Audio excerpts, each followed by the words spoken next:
Unë dua që të mbajnë mend njerëzit se nuk përkulla.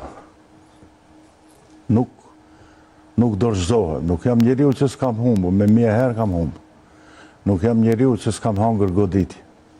Mu jeta më ka dhënë goditje, sikur kur të arros gjylja e topit në gjoks.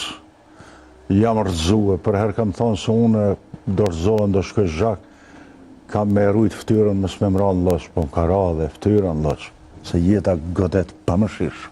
Dhe shumë njerëz mendojnë se jeta presin që jeta tjetë fair, është gabim, jeta nuk është fair. Unë mendoj se do kisha pas shumë qef njerëzit të mbajnë mend si patësor. E di se kanë mendim tjetër, si jegër e kështu me radhë.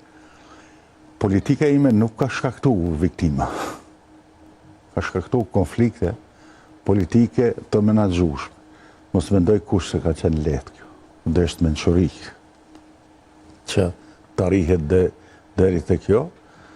Dhe në anën tjetër, një djalë prej margjinave të shoqënisë shqiptare, siç është Tetova, se para Tetovës ka 100 shehre të mëdha në Shqipëni, që ka arrit sukses në një moshë të caktuar, ja vlen, sidomos të ri që të luftojnë në betejë. Po e përmbylli këtu, unë kam qef edhe njëherë do të hinë në betejë. Edhe unë do të them edhe njëherë njerëzve, leni historinë mas. E di se në për Tovelina, sot në Maqedoni, shumë shqiptarë thujnë, ave vetëm ky u rrinë për balë atyne. Po unë do t'i lusë edhe njëherë të këtë ta bëjnë në realitet. Unë jam i bindun se do të kem sukses në betejën e ardhshme.